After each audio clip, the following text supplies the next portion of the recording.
Bon dimanche chez vous. Vous êtes branchés dans votre chaîne d'éducation Sentinelle de la diaspora avec les messagers de la bonne nouvelle, Salomon Proverbe 30, pasteur de la diaspora. Bon dimanche chez vous.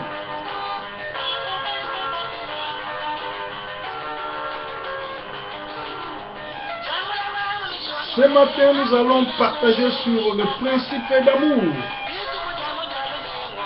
Le plus grand commandement, c'est aimer ton prochain, aimer ton Dieu. C'est ça qui te permettra d'hériter le royaume des cieux.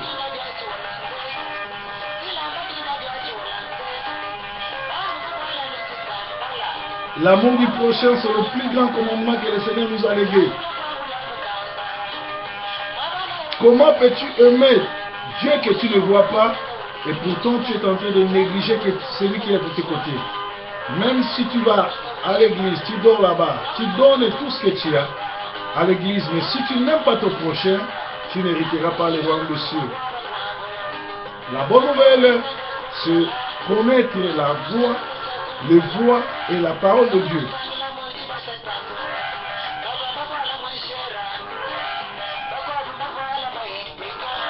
Merci. Bon dimanche chez vous. Vous êtes en train de suivre votre émission, l'émission que vous aimez tant, la prédication de chaque dimanche avec le messager de la bonne nouvelle, Salomon Proverbe 30, le pasteur de la diaspora, que beaucoup appellent Didier Forme et Didier Songo. C'est la même personne, c'est votre serviteur qui vous parle de la part de Dieu. Ce dimanche, ce matin, je vais vous parler sur les règles d'amour ou les principes d'amour. Il est écrit, maintenant, ces trois choses demeurent en vous, la foi, l'espérance et l'amour. Mais la plus grande, c'est l'amour. Vous allez voir ça dans 1 Corinthiens 13. Ce n'est pas un esprit de timidité que Dieu nous a donné, mais un esprit de force, d'amour et de sagesse. 2 Timothée 1-7.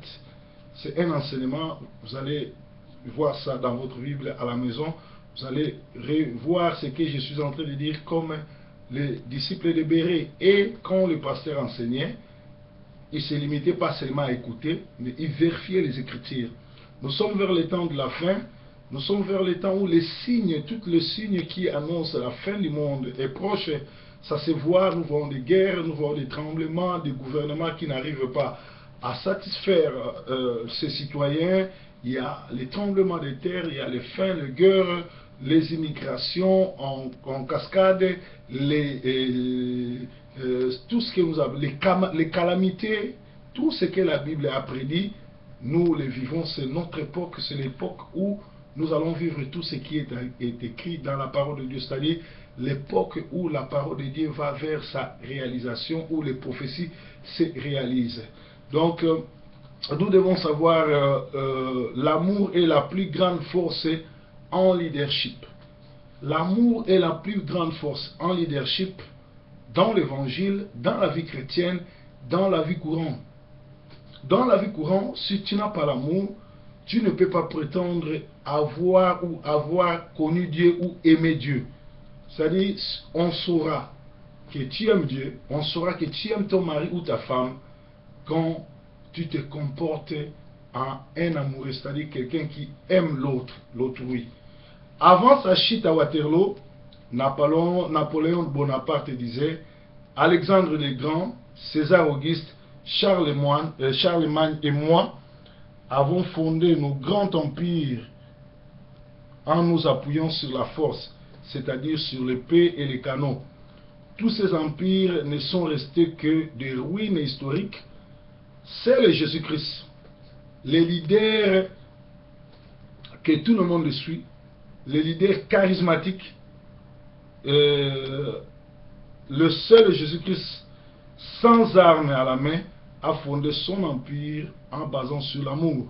C'est pourquoi aujourd'hui des millions sont non seulement derrière lui, mais sont prêts à mourir pour lui, quel qu'en soit le prix. Il est mort il y a plus de 2 millénaires. Ses adeptes déclarent avec foi qu'il est vivant. Alléluia. Dans le monde, nous avons le seul leader charismatique, les seuls leaders que nous devons suivre, le Seigneur Jésus-Christ, qui, seul, sans armes à la main, a fondé son empire. Il a fondé son empire qui est basé sur l'amour.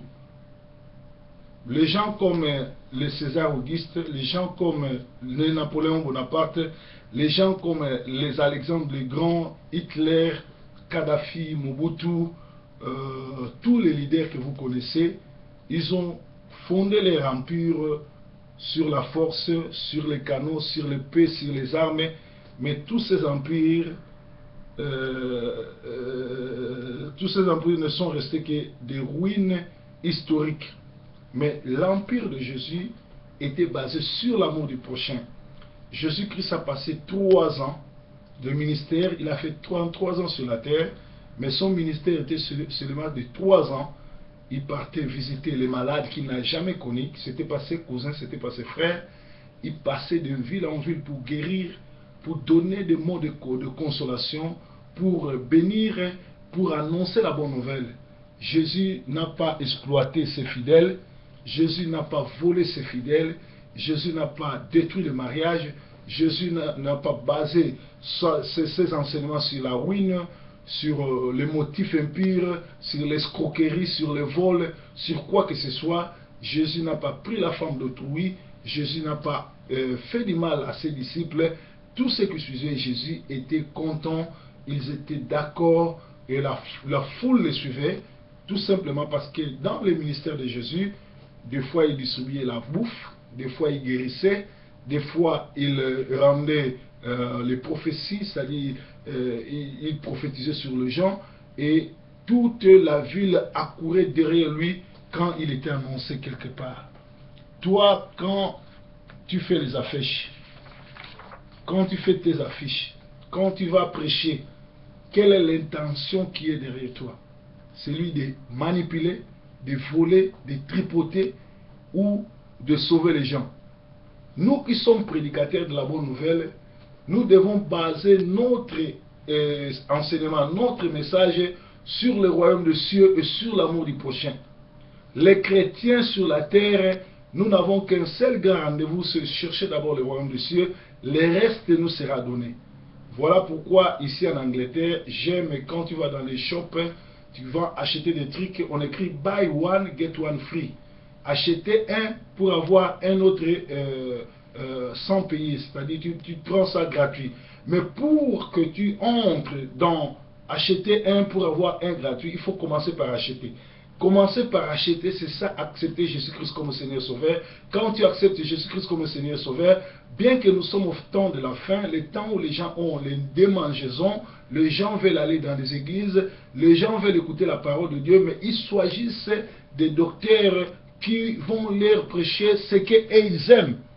Mais si tu veux parler du royaume de Dieu, tu veux leur parler de l'amour du prochain, ils ne vont pas aimer ce que tu dis. Aujourd'hui, il y a beaucoup de gens qui fréquentent des églises, mais qui n'ont jamais connu Dieu et qui n'aiment pas leur prochain. Ils vont dans les églises, il y a des disputes, il y a des racontards, il y a la haine, il y a tout ce qui est écrit là-bas. Harold Grün donne la différence entre un leader et un commandant. Le leader dirige, le commandant parle à ses hommes. Je veux que ceci soit fait à partir d'aujourd'hui, sinon je tue. Le commandant règne par intimidation.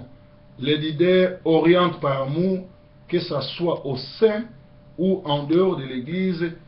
Beaucoup de prétendants leaders ne le sont pas, au contraire, ce ne sont que des détenteurs de pouvoir forcés.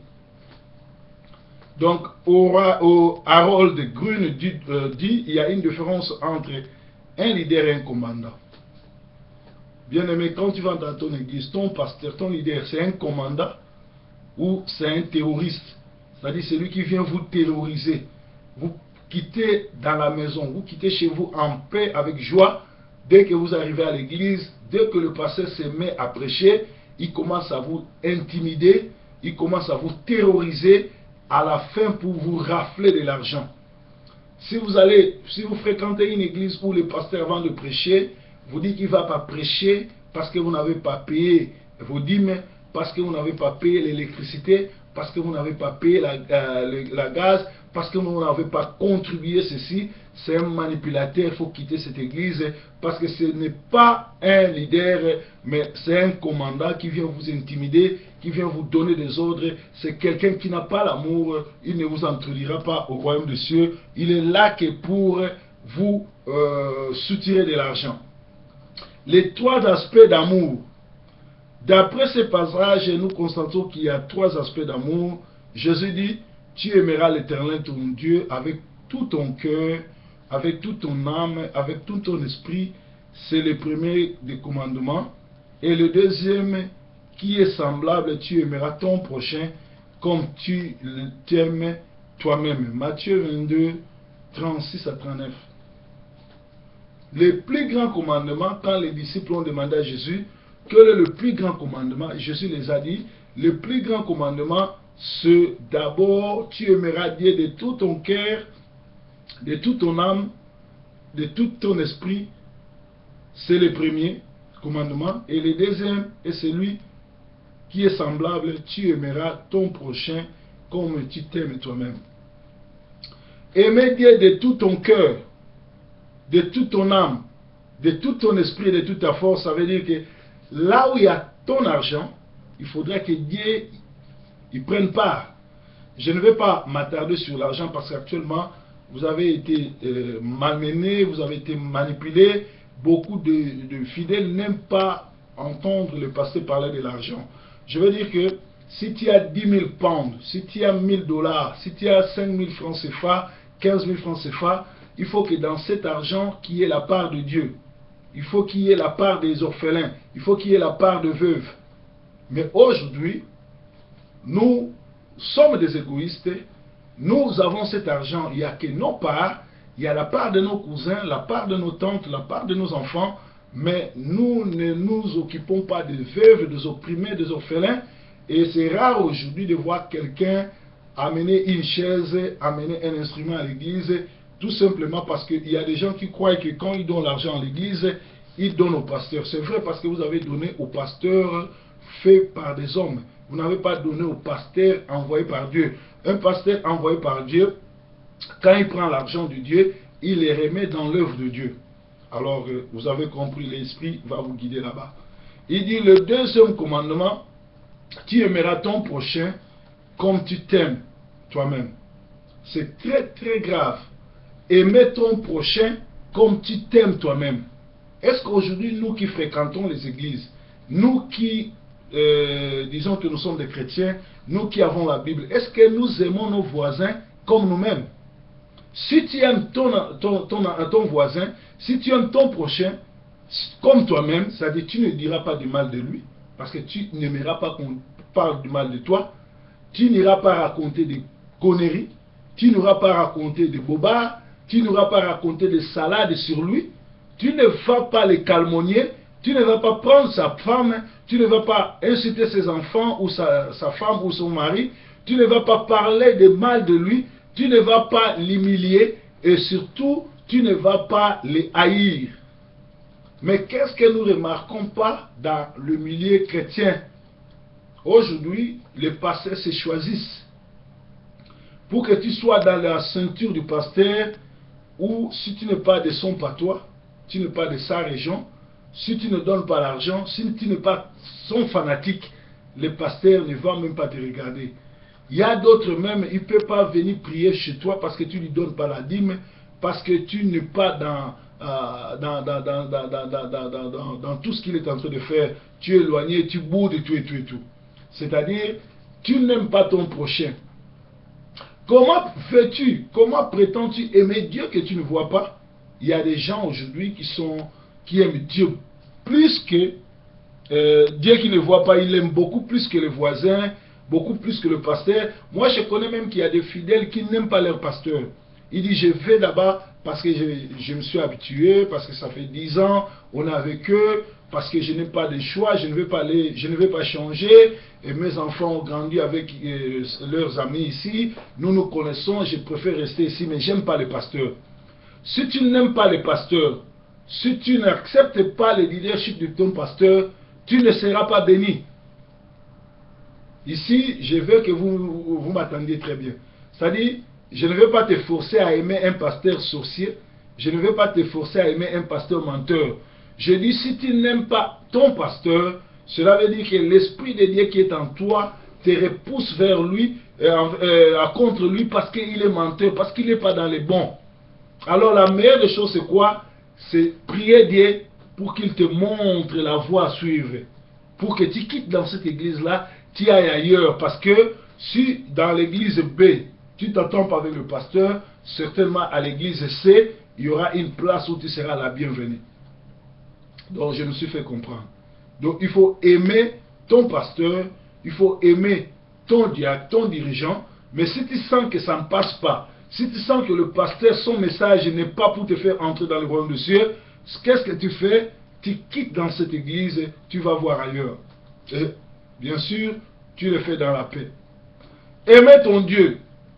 Exode 23 déclare ceci. Tu n'auras aucun autre Dieu devant ma face. Tout objet ou toute personne ayant une grande influence dans ta vie plus que Dieu est une idole. Je reprends. Toute personne ou tout esprit, toute influence qui a une grande influence dans ta vie et plus que ton Dieu, c'est un idole. C'est-à-dire, ton Dieu s'appelle Yoshua Mashiach, Jésus-Christ, Adonai El Shaddai, le roi des rois, Melchisedec, Rapha, vous connaissez tous les noms de Dieu, El Shaddai. Mais si dans ta vie, dans ta famille, vous avez les totems des crocodiles, des léopards, vous avez les effigies, vous avez des médailles, ces médailles qui influencent ta vie, avant toute chose, tu consultes ces médailles. Avant toute chose, tu vas aller consulter les médailles. Tu vas aller consulter cette idole. C'est-à-dire, tu fais l'idolâtrie. Tu pèches contre Dieu. La Bible dit, tu n'auras aucun autre Dieu devant ma face. Tout objet ou toute personne ayant une grande influence dans ta vie, plus que Dieu, est une idole. Si toi, avant d'aller acheter une télévision, il faut que ton pasteur le sache. Avant que tu achètes de nouvelles chaussures, de nouvelles chaussettes ou des babouches, il faut que ton pasteur le sache. C'est-à-dire le pasteur a pris la place de Dieu dans ta vie. Ce pasteur devient une idole pour toi. C'est-à-dire, tu es dans le péché.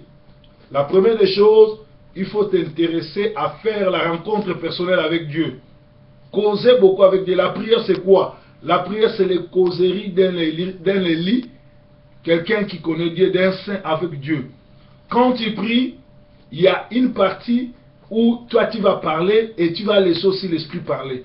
Mais si toi, tu entres dans ta chambre, tu commences à parler avec toi-même, à parler, à prier, après tu termines comme ça, Dieu ne te répond pas, tu ne vois pas de vision, tu dors, tu fais le monologue, c'est-à-dire tu es en train de parler toi-même. La vraie prière, tu entres dans ta chambre, tu la fermes, tu pries. Par exemple, tu peux entrer dans ta chambre, tu prends une chaise, tu dis, écoutez, moi je vais prier, moi je m'assois ici, Seigneur, tu es mon Père, viens, assois-toi là. Tu invites Dieu, bien que tu ne le vois pas, mais tu sais que tu l'as invité là. Tu commences à dire, Seigneur, ta parole dit que le juste ne sera ni la tête, ne sera pas la queue, mais sera toujours la tête. Mais comment se fait-il que depuis que je t'ai connu, depuis que je suis dans l'église, je n'ai pas d'argent, je suis bloqué, rien ne marche, je suis toujours la queue. Dis-moi, qu'est-ce qui se passe? Dis-moi, Seigneur, réponds-moi. Tu te mets en silence et tu écoutes maintenant Dieu. Dieu peut te parler par la voix audible, il peut te parler par la voix. Tu entendras quelqu'un parler à ton oreille. Il peut, si tu as fermé les yeux, un écran, c'est-à-dire l'écran de télévision peut sortir et tu peux avoir des visions. C'est-à-dire, si tu poses une question et que l'Éternel ne te répond pas, c'est-à-dire que tu n'as jamais rencontré Dieu, tu passes ton temps pour rien. Voilà pourquoi la Bible dit que tout objet, toute personne qui a une grande influence devant toi, plus que Dieu, c'est une idole.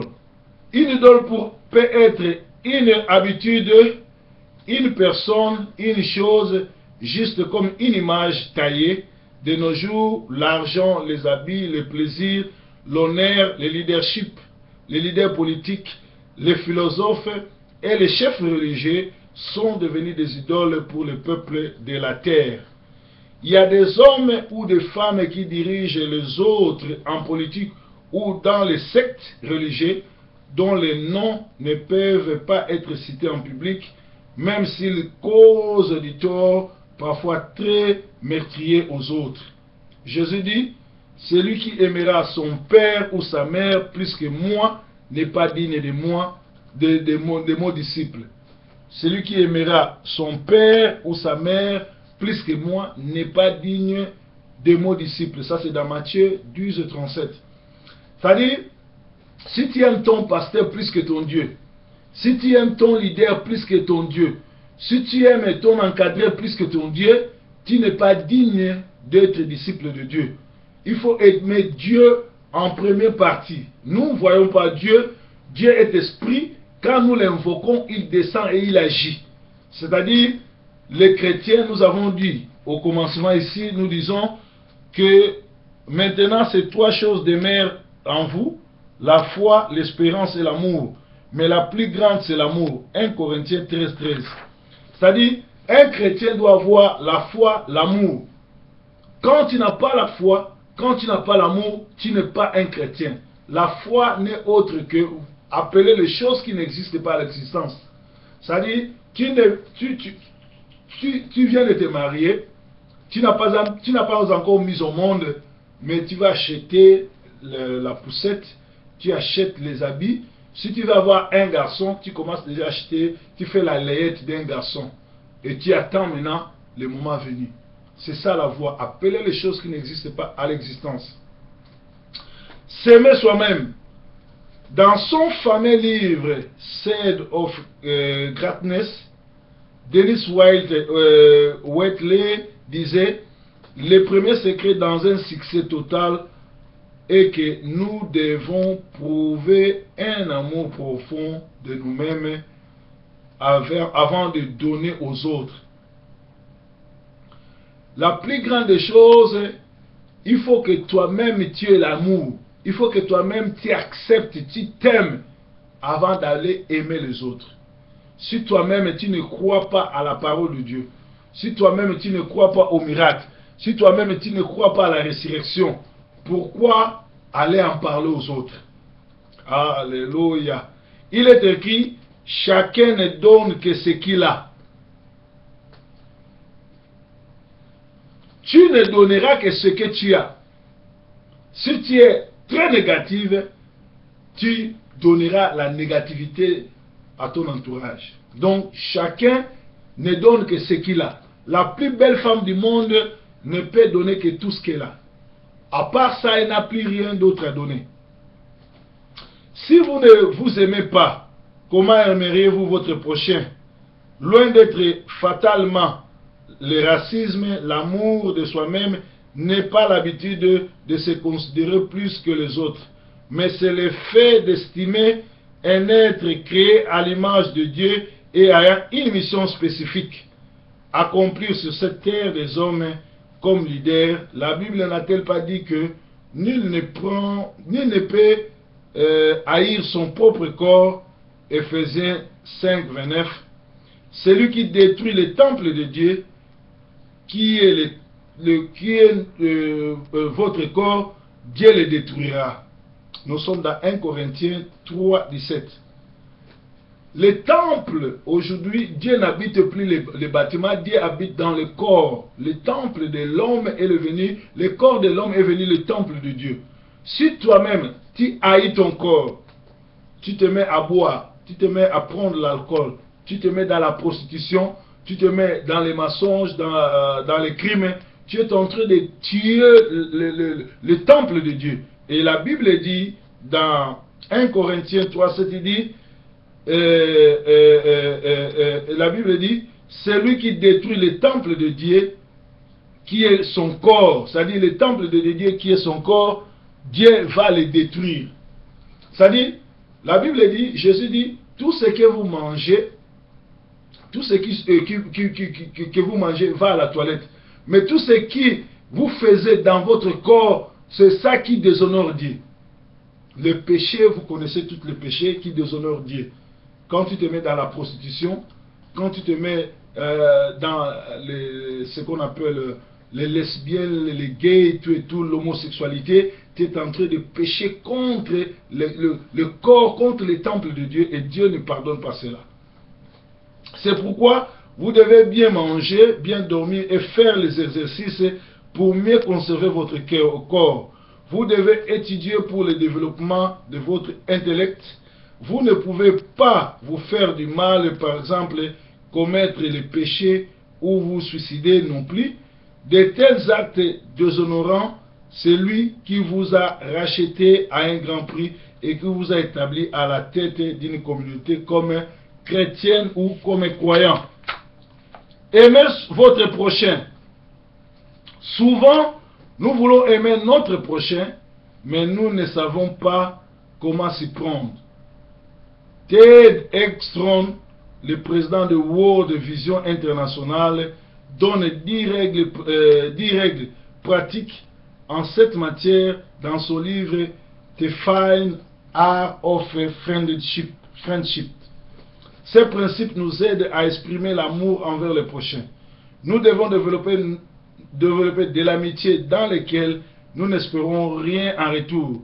L'amour est inconditionnel, le contraire n'est qu'une sale manipulation très commune chez les soi-disant pasteurs ou chrétiens.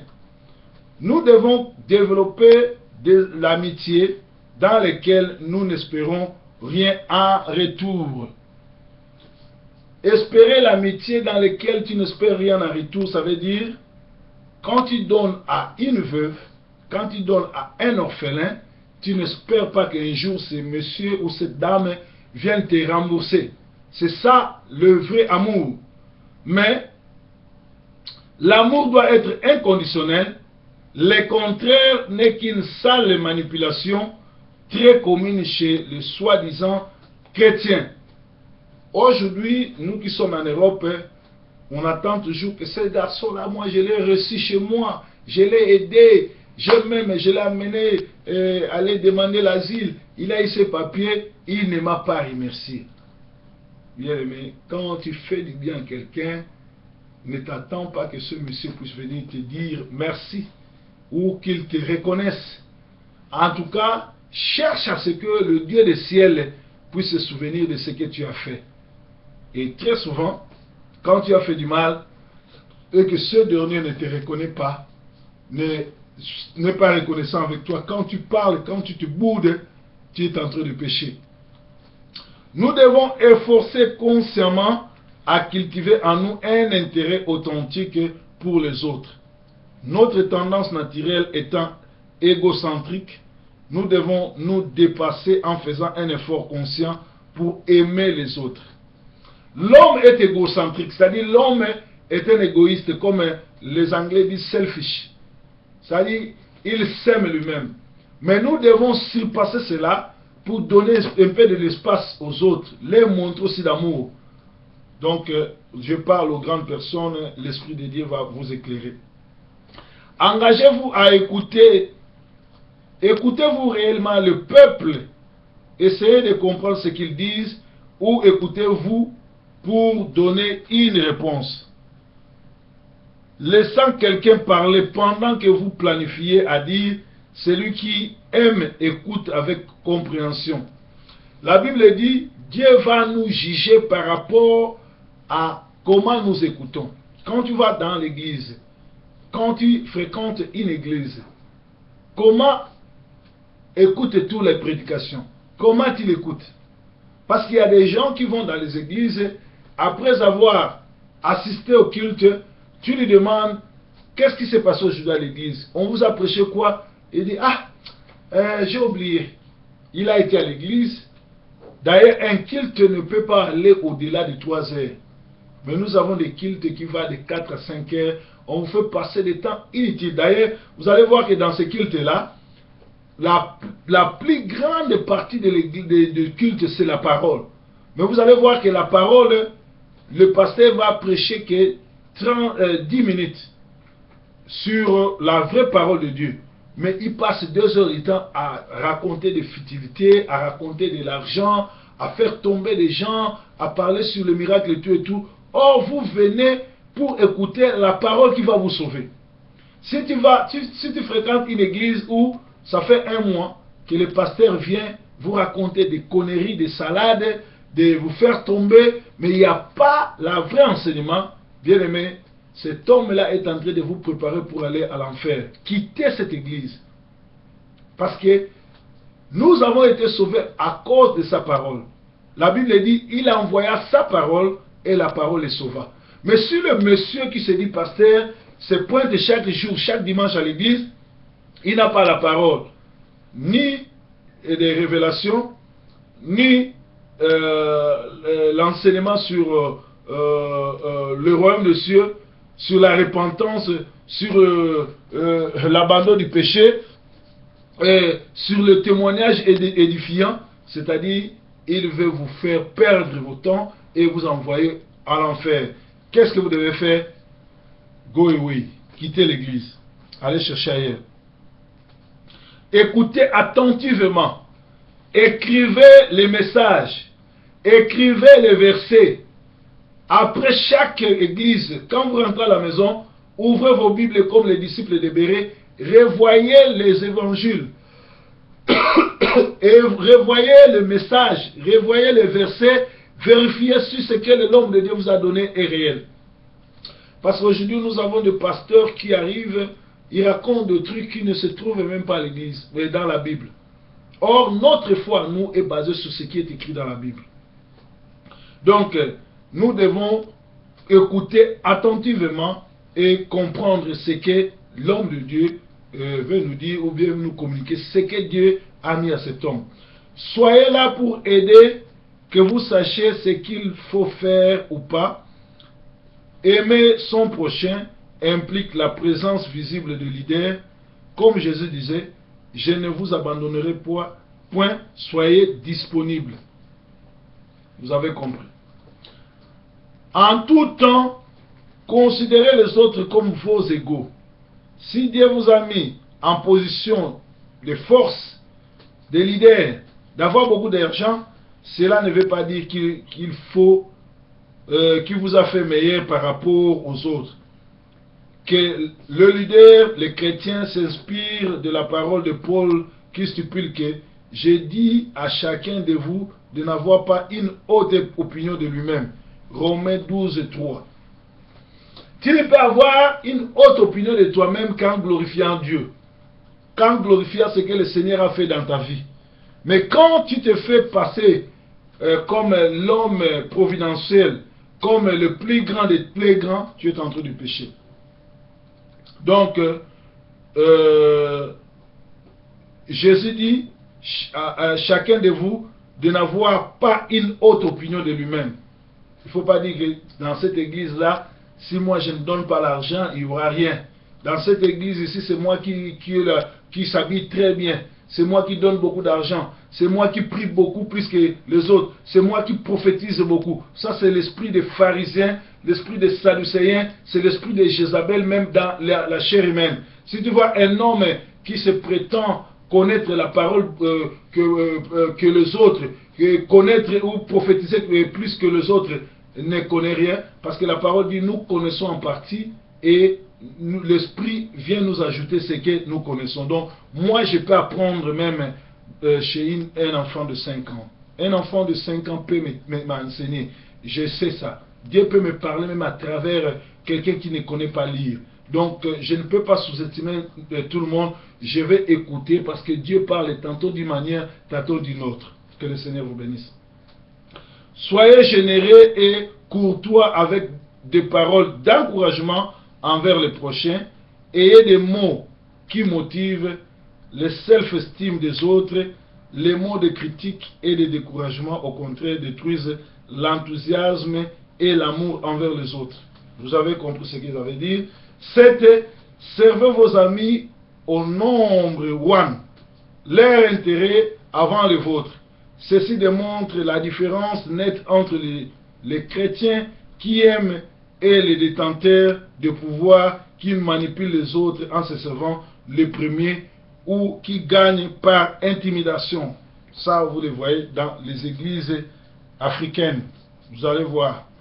Alors, 8. Apprenez à aimer Dieu avec tout votre cœur, toute votre âme, tout votre esprit et toute votre force, puis aimez votre prochain comme vous vous aimez vous-même. 9.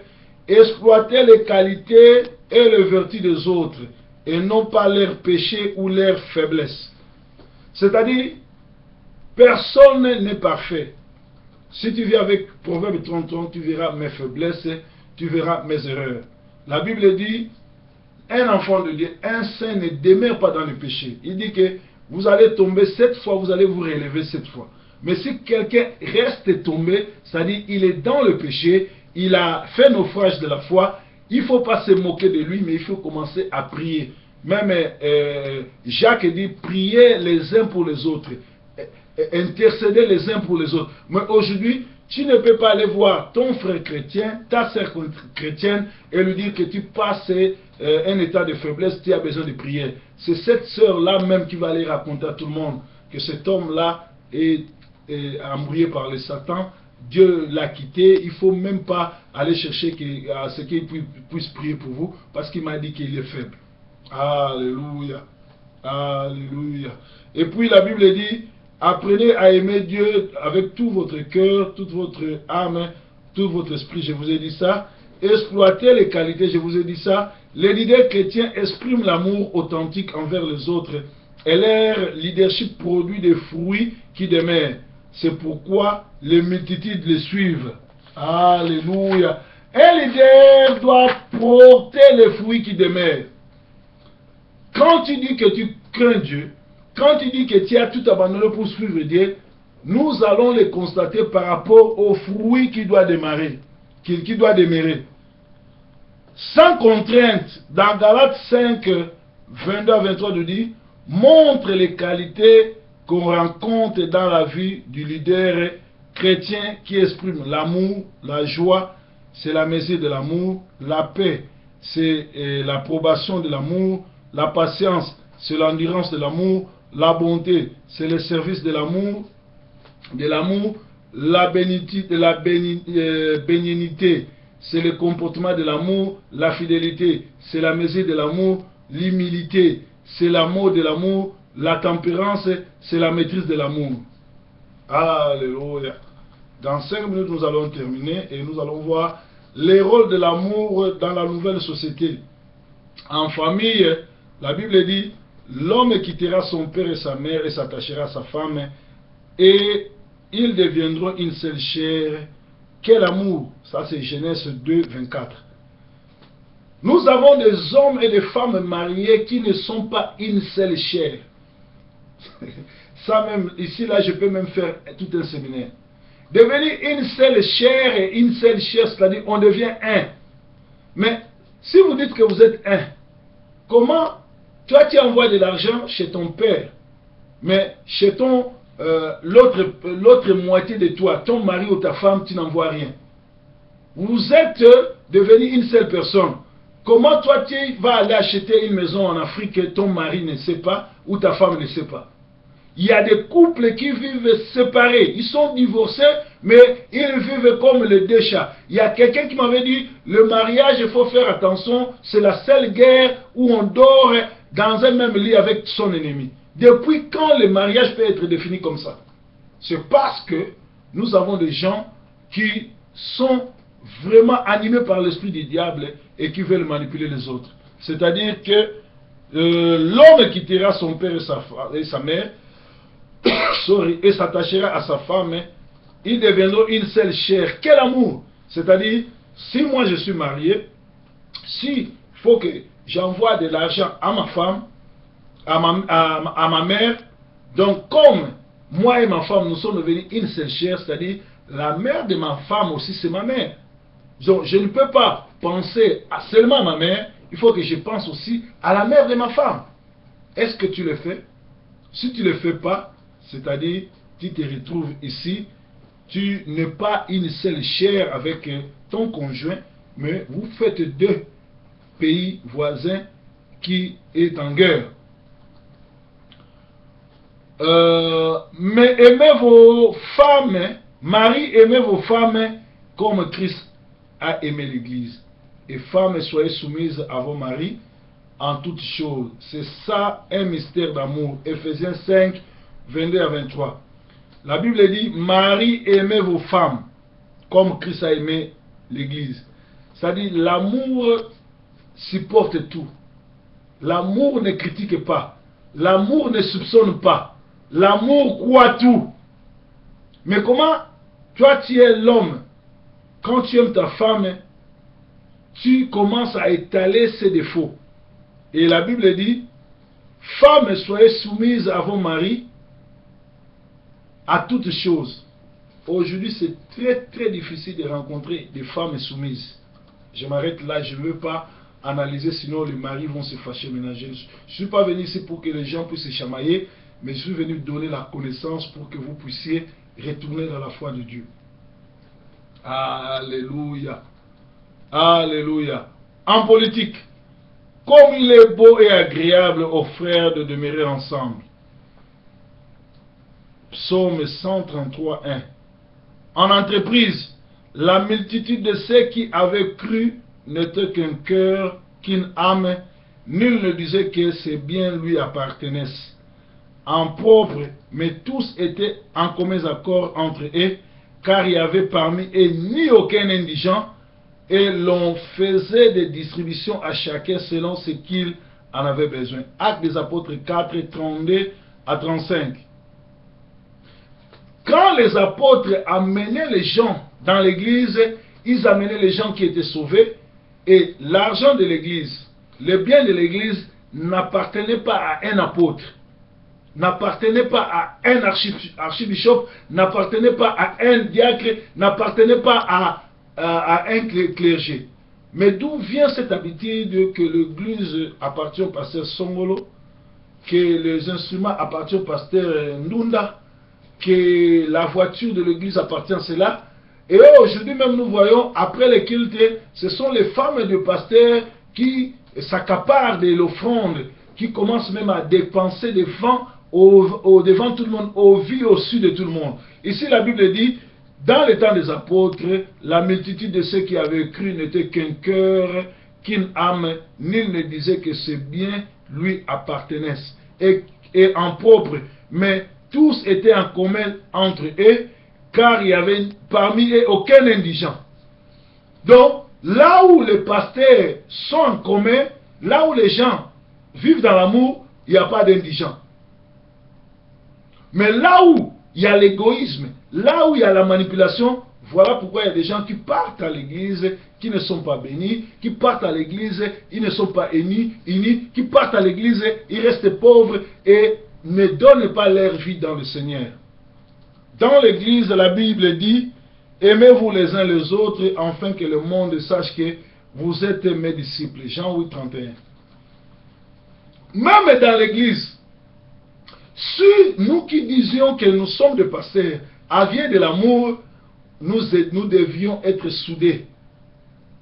Les disciples, ceux qui ont suivi Jésus, si on les avait appelés les chrétiens, c'est parce qu'en eux, il y avait le caractère de Christ.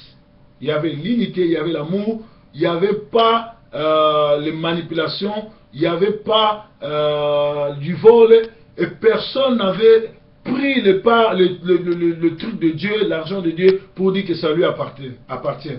Mais aujourd'hui, nous avons des égoïstes, nous avons des voleurs, nous avons des enfants de sorciers dans les églises qui se font appeler pasteurs, diacres.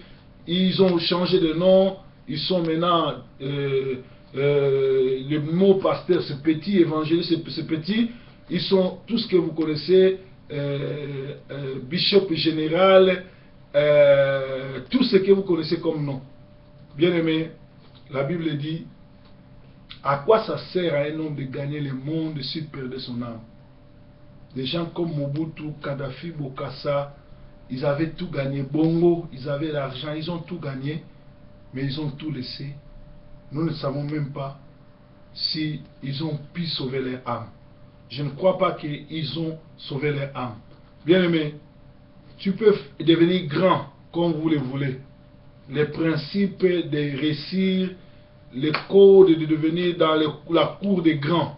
Devenir dans la cour des rois, la cour des grands. Mais si vous n'avez pas Jésus en vous, après, c'est l'enfer. Je voudrais bien prier pour toi qui me suis en ce moment. Que le Seigneur te touche, que cette parole puisse te faire changer la façon de voir les choses.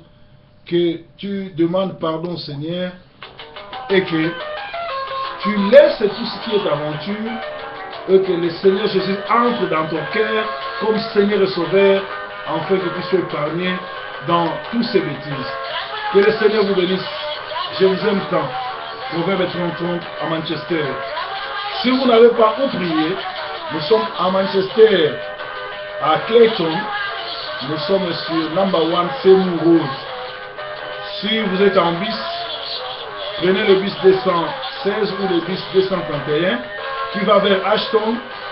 Dès que vous passez le stade City sur Ashton New Road et descendez à l'arrêt Aldi Clayton et contournez, vous allez voir World Harvest Christian Center après le shop. Nous sommes là chaque dimanche de 14h30 à 16h30. Vous allez écouter la bonne parole comme vous ne l'avez jamais écouté et le Seigneur va vous bénir. Que la paix de Christ soit avec vous. Bon dimanche chez vous. Merci. Bye bye.